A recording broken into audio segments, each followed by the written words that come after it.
Hello welcome to big boss season 9 buzz.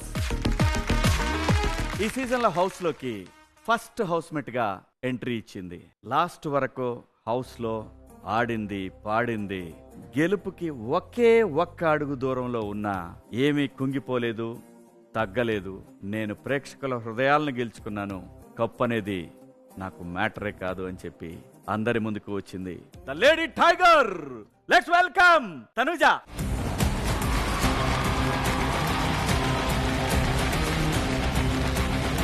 Hello అమ్మా. Hi sir. ఎలా ఉన్నావు? చాలా బాగున్నాను. నైస్. Yeah sir. బాగా ఆడావు. Thank you sir. రన్నర్ గా వచ్చావు. ఎస్. మరి మా దగ్గర నుంచి కూడా ఏదో ఇవ్వాలి కదా నీకు. ఓ అవునా?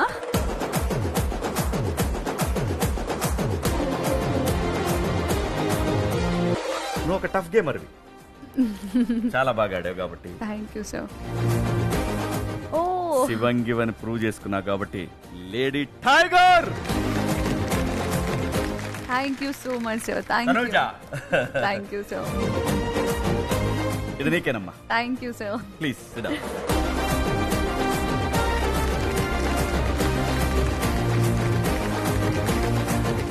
రాడపులి ఎలా అనిపించింది? It was really great journey sir. అనుకోలేదు, బట్ అంటే బేసిక్గా నా పర్సనాలిటీకి నాకు చాలా కష్టంగానే ఉండే, but I gave my 1000% sir. అందుకే 15 వారాలు ఉన్నావు. అవును. నాకు సార్ చేయబట్టుకొని ఒక పక్క కళ్యాణ్, ఒక పక్క తనుజ. ఆ టైంలో నీ ఫీలింగ్ ఏంటమ్మా? ఇప్పుడు నేను లైక్ సెకండ్ వచ్చినందుకు కూడా నాకు అంత బాధగా లేదు, ఎందుకంటే ఇది నాకు అలవాటు అయిపోయింది నా లైఫ్లో. ఎప్పుడైనా సరే చివరి దాకా వెళ్ళి, ఈవెన్ నా పేరెంట్స్ లవ్ విషయంలో కూడా అంతే, ఇక్కడ గెలుస్తున్నాను అనే లోపల ఏదో ఒక ఇదయ్యి, అందుకే మేబీ నేను టాస్క్ టైంలో కూడా చెప్పి ఉంటాను. అవును, లేదు ఇంకా గెలిచేసాను అనే టైంలో ఓడిపోతాను అని. అది అలవాటే. తెలుగులో ఒక సామెత ఉంది, ఎక్కడో ఒక కిటికీ మూసుకుపోయింది ఆఖరిది అనుకుంటే పెద్ద తలుపే తెచ్చుకుంటది కదా. ఈ జర్నీ సాటిస్ఫైడ్ అమ్మా Tanuja? Of course yes, because it's a mixed feeling. నవ్వాము, ఏడ్చాము, కోపపడ్డాము, అరుచుకున్నాము, ఒకలాంటి బ్యూటిఫుల్ మిక్స్డ్ ఫీలింగ్స్ ఉన్న జర్నీ అంటే బిగ్ బాస్ అనే చెప్తాను సార్. అందరూ అంటారు ఎమోషనల్, ఏడుస్తుంది సార్, మనిషినే కదా సార్, అందులో కొంచెం దేవుడు ఎమోషనల్ అనేది ఎక్కువ ఇచ్చాడు నాకు. ఇవాళ టాప్ 1, టాప్ 2, టాప్ 3 అందరూ కూడా ఎమోషనల్ ఫెలోసే.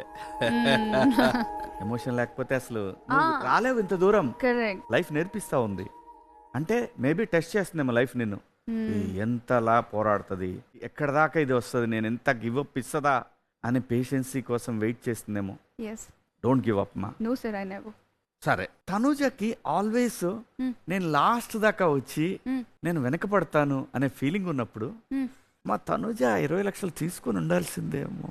మనీ కోసం పని చేసే అమ్మాయి అయితే నేను కాదు సార్. ఒకటి, నేను హ్యాపీగా ఉండాలి, సాటిస్ఫాక్షన్ ఉండాలి, నాకంటూ ఒక కంఫర్టబుల్ ఉండాలి. Then only I'll do, then only I'll be there, లేకపోతే లేదు. ఈవెన్ దో ఈ షో నేను రావడానికి రీజన్ ఏంటంటే, తెలుగు ఆడియన్స్కి నేను పరిచయం అయినప్పుడు I was 17 years old sir. అప్పుడు మా ఫ్యామిలీకి ఇండస్ట్రీయా వద్దు, దేనికోసం పరువు తీసావు అది ఇది అన్నా కూడా నా కెరియర్ నేను క్రియేట్ చేసుకోవాలి, ఇండిపెండెంట్గా బతకాలి అనేసి నేను ఇక్కడికి వచ్చా. నా ఓన్ ఫ్యామిలీ పెయిన్ని కూడా నన్ను మర్చిపోయేలాగా చేశారు తెలుగు ఆడియన్స్. ప్రతిసారి నేను ఒక్కసారి కనబడితే చాలు, బంగారం ఎప్పుడు కనిపిస్తారు, ఎప్పుడు మళ్ళీ మిమ్మల్ని చూస్తాము, ఎప్పుడు వస్తారు అని అంతగా ఎదురు చూసే ఆడియన్స్కి, అంతగా ప్రేమించే నా వాళ్ళకి నేనేం ఇవ్వలేకపోతున్నాను అంతగా. Because not only Telugu sir, Malayalam, Kannada, Telugu, Tamil 4 languages offers ఉన్నా కూడా నేను ఇక్కడే ఉండిపోయాను సార్. ఇక్కడే నాకు ది బెస్ట్ వస్తుంది, నేను ఇక్కడే చేస్తానేమో. అండ్ అఫ్ కోర్స్ నా కన్నడ నాకు రెస్పెక్ట్ ఉంది, నా మదర్ లాంగ్వేజ్ పైన అందులో కూడా ఉంది ఖచ్చితంగా. ఎందుకంటే నా ఎంట్రీయే అక్కడి నుంచే జరిగింది కాబట్టి, నేను అక్కడి నుంచే వచ్చాను కాబట్టి. దానివల్ల మా మమ్మీ అడిగారు నన్ను, నువ్వు ఏ ధైర్యంతో వెళ్తున్నావు అనేసి. బిగ్ బాస్ కి మీరు నార్మల్ మనుషులు కాబట్టి మీరు దేవుళ్ళని పూజిస్తారు. యాజ్ అన్ యాక్టర్స్ నాకు దేవుళ్ళు అంటే నా ఆడియన్స్, వాళ్ళు ఉన్నారు, వాళ్ళు చూసుకుంటారు. డే 1 నుంచి ఇప్పటిదాకా నాకు సార్ నేను ఏమన్నా కూడా ఆడియన్స్కే వదిలేస్తున్నాను సార్, ఆడియన్స్కే వదిలేస్తున్నాను. అండ్ ఈ రోజు నేను ఇక్కడ ఉన్నాను అంటేనే వాళ్ళ వల్ల. నా బోట్ వాడికి ఎందుకు అనిపించిందంటే అమ్మా 20 తీసుకుంటే బాగుంటుందేమో అని. నా కూతురు ఎంతో కొంత తీసుకొచ్చింది అనే తృప్తి ఏమన్నా ఉండేదేమో లేదు నీ సార్. ఫ్యాన్స్ కూడా. అమ్మ కష్టపడింది దేనికంటే ఇంట్లో వాళ్ళు ఆడపిల్లలకి ఎడ్యుకేషన్ వద్దు, బయట పంపిస్తే మేము ఎవరికి? అమ్మక? ఆహా, మా నాన్నకి మా నాన్నకి. మామయ్యకి వీళ్ళందరికీ ఆడపిల్లలకి ఎక్కువ ఎడ్యుకేషన్ వద్దు. ఎందుకంటే మేము 10 మందికి లైక్ నీతి నిజాయితీలు చెప్తున్నాం. అదే వేరే వాళ్ళ ఇంట్లో ప్రాబ్లం వస్తే మా ఇంటికి వస్తున్నారు. మా ఇంటి ఆడపిల్లలు ఏమైనా రేపు తప్పు నువ్వు ఏదైనా ప్రాబ్లం చేస్తే తప్పు చేస్తే మేము తల ఎత్తుకొని తిరగడానికి అవ్వదు.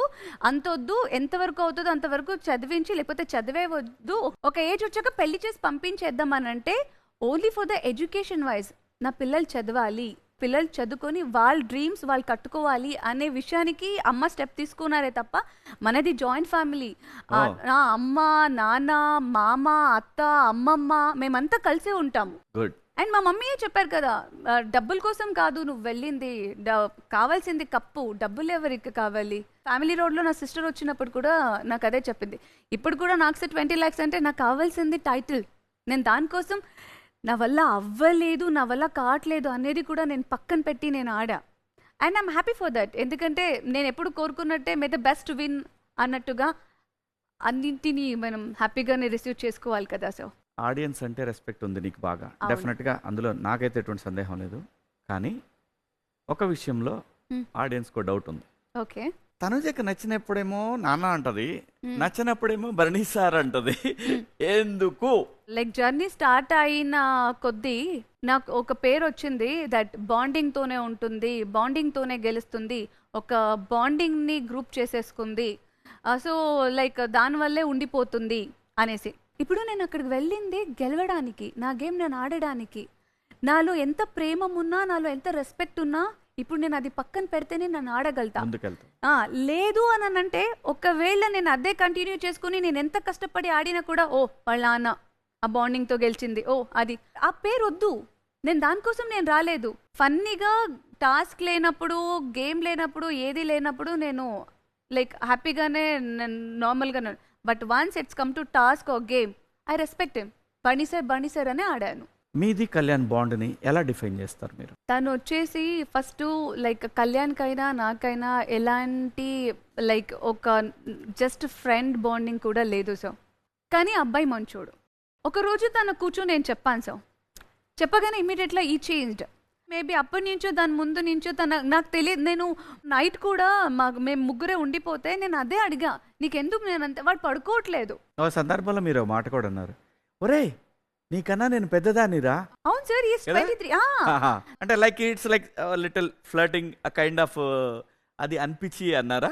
నిజంగా ఒకటి ఇప్పుడు ఈ చెప్పాలంటే క్వశ్చన్ ఎందుకంటే క్లియర్ గా ఉంటది, బయటకు వెళ్ళిన తర్వాత ఎవడు మన గురించి మనం మాట్లాడరు, మన గురించి లేదు మాట్లాడరు. Sir, we are good friends. And ఆయన లైక్ నిజంగానే మంచోడు. జెన్యూన్ గా ఆ హౌస్ మొత్తంలో మీకు పర్ఫెక్ట్ మ్యాన్ లేదంటే పర్ఫెక్ట్ గర్ల్ అలా అనిపించిన వ్యక్తులు ఎవరు? కళ్యాణే సార్. కళ్యాణ? ఎందుకంటే నేను చెప్తున్నాను కదా సార్, 5 స్టార్స్ వచ్చిన వాళ్ళందరూ ఆమె పోజ్ ఇస్తుంది, చిరాకు తెప్పిస్తుంది అనేసి. ఇప్పుడు మీమ్స్ వచ్చాయి, జనాలు ఇలా మాట్లాడుకుంటున్నారు అంటున్నారు కదా, నా గురించి నేను ఆలోచించలేదు. He came here because of his career. తన కెరియర్ కోసం వచ్చాడు. ఇంకో విషయం అమ్మా, మీరు ఇమాన్యుయల్ ఇద్దరు ముందు నుంచి తెలుసు కదా ఒకరికొకరు, బాగున్నారు. తర్వాత ఎందుకని అంత మూవ్ అవ్వలేకపోయారు? సార్ మీరు ఇది వాడినే అడగాలి సార్. నాకు నిజంగా వాడు ఎందుకు అలా 4th వీక్ నుంచి అనుకుంటా, 4th వీక్ నుంచి వాడు ఏం జరిగిందో వాడిలో నాకు తెలీదు. నేను చాలాసారి అడగడం జరిగింది, రిక్వెస్ట్ చేసుకున్నాను, నువ్వు నార్మల్గా ఉండు, నువ్వు ఉండట్లేదు. లైక్ ఒక పాయింట్ ఆఫ్ టైంలో నాకు లైక్ 7th వీక్ అనుకుంటా, హెల్త్ బాగోక, అదే టైంలో ఐషా కూడా లైక్ తను కూడా హెల్త్ బాగాలేదు. బంగారం అనుకుని తనని పట్టించుకుంటున్నాడు, నన్ను పట్టించుకోవట్లేదు. నేను ఒక ఫ్రెండ్ని ఏం జరిగింది అని ఎన్నిసారి అడిగినా వాడు లైక్ వాడు మైండ్లో నా గురించి ఏమనుకున్నాడు, లేకపోతే ఎందుకు నన్ను అవాయిడ్ చేశాడో నాకు తెలీదు సార్. అడిగి అడిగి అడిగి అడిగి అలసిపోయి నామినేషన్లో నేను అడిగాను సార్, అప్పుడైనా వాడు ఏమైనా చెప్తాడా అనేసి. దానికి కూడా నేను బిగ్ బాస్తో తిట్టించుకున్నాను. వాడు ఎందుకు అవాయిడ్ చేశాడో ఏంటో. నేను యాక్చువల్లీ చెప్పాలంటే ఆ విషయానికే నేను కొంచెం డల్ అయిపోయాను సార్. ఎందుకంటే నేను హౌస్ లోపలికి వెళ్ళేటప్పుడు అందరూ కొత్తోళ్ళే, వీడొక్కడు 1 month ఫ్రెండ్ వాడు నాకు అంతే. మీ మధ్యలో ఫస్ట్ 2-3 వీక్స్ అయితే ఆ ఫన్నీ ఇన్సిడెంట్స్ అన్ని కూడా చాలా క్యూట్ గా ఉన్నాయి. వాడు నడుంగిల్ వద్దంటాడు, మరి నా నడుంగిల్ ఏమోనండి, అవన్నీ కూడా బాగా నచ్చినాయి మా ఆడియన్స్ కి. క్యూట్ గా అనిపించిన ఇంకో సందర్భం ఏంటో తెలుసా, నామినేషన్స్ లో రే కళ్యాణ్ చెయ్యి వేరా, ఆ. వేరా చెప్తున్నా కదా, వెయ్యి. నా గురించి నేను పక్కన పెట్టి ఒకవేళ లైక్ వాడు నాతో క్లోజ్గా ఉండడం లేకపోతే నేను మాట్లాడడం చూసి ఎక్కడైనా వీడు ట్రోల్ అవుతాడా లేకపోతే ఆడియన్స్ వీడి గురించి చెడుగా మాట్లాడతారా అనేసి వాడి మీద నాకు ఒక మంచి ఒపీనియన్ ఉన్న రెస్పెక్ట్ ఉన్న వాడిని నేను వాంటెడ్గా అవాయిడ్ చేసేదాన్ని. 5 స్టార్స్ వచ్చాక అది నాకు ఎట్లా చెప్పారనంటే వాడు నా వెంట పడుతున్నాడు, నేను దాన్ని కేర్లెస్గా ఇగ్నోర్ చేస్తున్నాను, వాడు అమ్మాయిలు పిచ్చోడు అనేసి అక్కడ అబ్బాయికి ఒక స్టాంప్ పడింది. సో వాళ్ళు చూసి వచ్చి చెప్పగానే నాకు అది నచ్చలేదు. అప్పుడు నేనేమనుకున్నా, మేబీ నేను అట్లా వాడిని ఇగ్నోర్ చేయడం వల్ల, నేను అలా చేయొద్దు ఇలా చేయొద్దు అన్న వల్ల వాడు బ్యాడ్ అవుతున్నాడా, నా వల్ల వాడు బ్యాడ్ అవుతున్నాడా, లేదు దీనికి ఛాన్స్ ఇవ్వకూడదు అనేసి. దాని తర్వాత నాకు కన్ఫెక్షన్ రూమ్కి పిలిచి ఈ హ్యాండ్ కలిస్తేనే క్లాప్స్ అనేది మాధురి గారు అండ్ రమ్య మాట్లాడుకున్న వీడియో చూపించారు. అప్పటికి ఆల్రెడీ మాధురి గారు నాకు క్లోజ్. ఆవిడ వేలోనే నేను డీల్ చేస్తున్నాను and she really good person. ఆగుండే, డీల్ అంటే గుర్తొచ్చింది. సరే ఇది చెప్పేస్తా. సరే చెప్పండి. సో అందుకే అప్పుడు నాకు అదంతా గుర్తుకొచ్చి తర్వాత వాడికి నేను చెప్పా, నీకు నా గురించి ఒక క్లారిటీ ఉంది, నాకు నీ గురించి ఒక క్లారిటీ ఉంది, we both are good friends, there is nothing.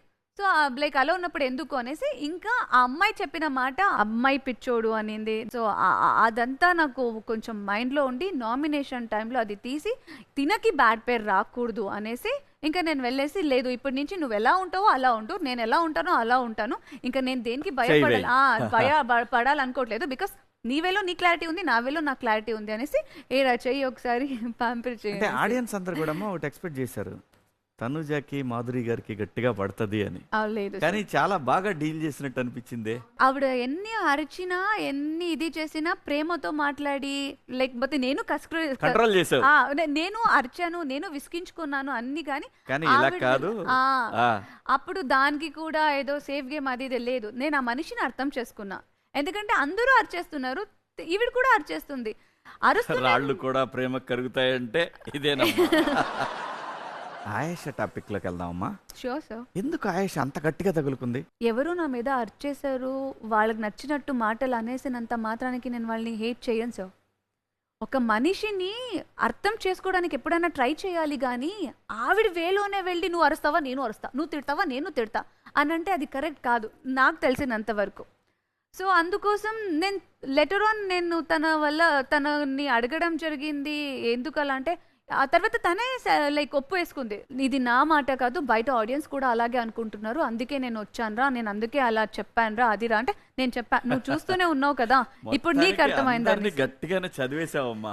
Sir no sir, basic గా నేను ఉండేది తప్పు కదమ్మా, నేను కాంప్లిమెంటే ఇస్తున్నాను, నేనేమి నెగిటివ్ గా అంటలేదు. ఇంకొక క్వశ్చన్ అడుగుతాను, ఇది నాకున్న ఇంట్రెస్ట్. నాకు సార్ ఇలా పట్టుకున్నారు కదా, ఆ క్షణంలో గుండెల్లో ఏమనిపించింది? అంటే కాసేపు హ్యాండ్ని ఆయన నాకు సార్ లిఫ్ట్ చేసుకొని పెట్టుకున్నప్పుడు, మళ్ళీ తప్పుగా అనుకోకండి ఎమోషనల్ అవుతున్నానని, ఏం పర్లేదమ్మా, బీ ఓపెన్. నాకు సార్ హ్యాండ్ కాసేపు నాది అలాగే హోల్డ్ చేసుకునేటప్పుడు మనసులో ఒక్కటే వచ్చింది సార్.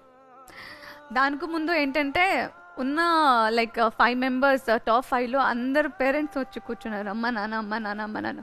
ఇవన్నీ నేను చాలా ఎక్స్పెక్ట్ చేశా, నా ఫాదర్ కూడా ఉంటారనేసి. కానీ నాకు సార్ ఎక్కువసేపు పెట్టుకున్నప్పుడు ఒక్కటే అనిపించింది, కప్పు తీసుకుని వెళ్ళి ఆయన ముందు పెట్టి, ఇది నా నీ కూతురు, ప్రొఫెషనల్ మారినంత మాత్రానికి నీ కూతురు మారదు, ఎక్కడికి వెళ్ళినా ఎక్కడ ఉన్నా కూడా ఫ్యామిలీ పేరే నిలబడుతుంది. అండ్ సార్ చాలా మంది అనుకుంటారు సార్ తనుజ పుట్టస్వామి అంటే నా సర్ నేమ్ అనేసి, ఆయన అనుకుంటారు ఆయన మీద నాకు ప్రేమం లేదు, అందుకే ఆయన మాట దాటి నేను ఈ ప్రొఫెషనల్లీ సెలెక్ట్ చేసుకున్నానని. ఆయన మీద ప్రేమ ఉంది కాబట్టి నేను చచ్చేదాకా నా పేరు పక్కన మీ పేరు నేను ఉంచుతాననేసి తనుజ పుట్టస్వామి అని పెట్టుకున్నాను సార్. బాధపడదు అంత అట్లా అంటే నాకే లేదు. ఆ ఒక్క టైంలో నేను నీకేంటమ్మా, నువ్వు ఒక లేడీ టైగర్ పుట్టస్వామి గారు మీ కూతురు, ఏ మగవాడికి తక్కువ కాదు, తను అందంలో అయినా, తెలివితేటలో అయినా, ఆటల్లోనైనా, మాటల్లోనైనా, నటనలో అయినా ప్రూవ్ చేసుకుంది. మీకు మీ వంశానికి పేరు తీసుకొచ్చే మనిషే కానీ మిమ్మల్ని ఎక్కడా తగ్గించే మనిషి కాదు, లేడీ టైగర్. అమ్మా నేను చెప్తున్నా కదా, ఇక్కడ ఆడియన్స్ మనసులు గెలుచుకోవటం అనేది అది పెద్ద విజయం నీకు. ఎస్ పుట్స్వామి గారు ప్రౌడ్ అండి, ఇటువంటి డాటర్ అందరికీ ఉండాలి.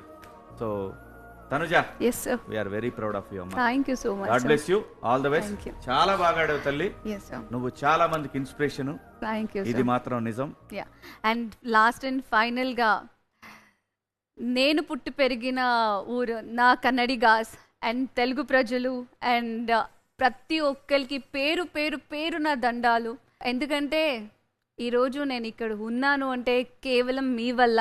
మీ అందరి హృదయాన్ని నేను గెలుచుకున్నాను, మీ అందరి ప్రేమని గెలుచుకున్నాను. డబ్బులైనా ఏదైనా అందరూ గెలుచుకోగలుగుతారు, ఒక మనిషి ప్రేమని గెలుచుకోవడం అనేది అంత ఈజీ కాదు. అలాంటప్పుడు మీ ఇంతమంది ప్రేమని గెలిచానంటే నేను విన్నర్ కాకుండా ఉంటానా? ఎవరన్నారమ్మా? ఎవరు అనలేదు. You one the hearts. ఇంత ఎమోషన్ ఉన్నావు కదా, ఏమన్నా చిన్న రిగ్రెట్స్ ఏమన్నా ఉన్నాయా? అందరూ బాధపడ్డారు, చెల్లి పెళ్లి మిస్ అయింది కదా. మెయిన్ రిగ్రెట్ అదే సార్, అన్ని వదిలేసి వచ్చా, ఎన్ని కమిట్మెంట్స్ ని పక్కన పెట్టొచ్చా, స్టెప్ దాటేస్తుంటే ఒక్క స్టెప్ దాటేస్తుంటే అది. అండ్ ఇంకొకటి, నా ఫ్యామిలీ ఎప్పుడు ఒక షో ఒప్పుకున్నా, ఒక ప్రాజెక్ట్ ఒప్పుకున్నా, ఎంత డబ్బులు ఎంత ఇస్తున్నారు, ఏంటి, ఏం చేస్తున్నావు అని ఎప్పుడు అడగలేదు నన్ను. కానీ నా చెల్లి, మా మమ్మీ, నా ఫాదర్తో సహా వాళ్ళు అడిగింది, కప్పు తీసుకొని రమ్మని చెప్పు ఇంటికి అనేసి. అది చాలా గట్టిగా కొట్టింది. కొంచెం టైం పడుతుంది దీని నుంచి బయటకు రావడానికి, బట్ డెఫినెట్లీ స్ట్రాంగ్ గానే కంబ్యాక్ ఇస్తాను. సీరియల్స్ చేయవని విన్నాను, నిజమేనా? సార్, నేను యాక్చువల్లీ ఒక మూవీ చేశాను, Oh, అది ఇంకా రిలీజ్ అవ్వలేదు, హత్తా దాని పేరు. చాలా బాగా వచ్చింది, నాకు అదొక కాన్ఫిడెంట్ ఉంది ఇక్కడికి రాకముందు. Very good. అండ్ ఇంకొకటి, లైక్ ఒక ఓటీటీ కూడా సైన్ చేసి ఉండే నవంబర్లో షూట్కి, కానీ బిగ్ బాస్ వల్ల అది కూడా నేను పోదమ్మా, వాళ్ళు ఉంటారు, వెయిట్ చేస్తారు. ఆ ఒక కాన్ఫిడెంట్ ఉంది. సీరియల్ అంటే sir, it's like a home sir. ఎంత ఏజ్ అయినా, ముసలిదైనా ఏదైనా కూడా ఎప్పుడు డోర్ తెరిసే ఉంటుంది. కొన్ని వాటికి ఉన్నప్పుడే యూటిలైజ్ చేసుకోవాలి, ఉన్నప్పుడే వాడుకోవాలి కదా సార్. మా టీవీలో చాలా మంది వెయిట్ చేస్తున్నారమ్మా సీరియల్ చూడాలి అని. అవునా? ఎందుకంటే మనకు ఓట్లేసిన వాళ్ళందరూ కూడా వాళ్ళే కదమ్మా, మన బేసే అది కదమ్మా. ఎస్, ఇంకా మంచి మంచి ఆఫర్లు వస్తాయి, నువ్వు ధైర్యంగా ముందుకు వెళ్ళు, నీ వెనకాల ఆడియన్స్ ఉంటారు. సో ఏదైనా సరే పేషెన్సీ కావాలి. అది నాలో కొంచెం తక్కువ, బట్ ఇప్పుడు 3 months ఎక్స్పీరియన్స్ కదా. పెళ్ళి ఏమైనా ఉందా దగ్గరలో? పెళ్ళి sir, it's a beautiful chapter in my life sir. కానీ త్వరలో అని నేను చెప్పను, బట్ డెఫినెట్లీ ఇన్ నెక్స్ట్ అమ్మని అడిగి చెప్తా. ఆడేమన్నా ఉన్నాడా? అమ్మని అడిగి చెప్తా. తనుజా, Sir. థ్యాంక్ యూ అమ్మా, thank you so much all sir. The best. Thank you sir. ఆ భగవంతుడు ఖచ్చితంగా నీకు పెద్ద బ్రేక్ సెట్ చేశాడు, వెళ్ళి ఎంజాయ్ చేయమ్మా. Thank you sir. Okay, yeah, God bless. Bye sir. అమ్మా, ఏదో మర్చిపోయినట్టున్నా, ఒక పులి ఇంకో పులిని మర్చిపోతే ఎలాగా? ఓకే అమ్మా, గాడ్ బ్లెస్.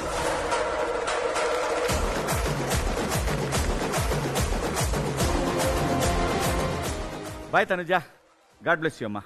అది బిగ్ బాస్ సీజన్ 9 రన్నర్ తనుజాతో చిట్చాట్. మళ్ళీ రేపు నంబర్ 3 డెమాన్ పవన్తో చిట్చాట్. అంతవరకు సైనింగ్ ఆఫ్, మీ శివన్న.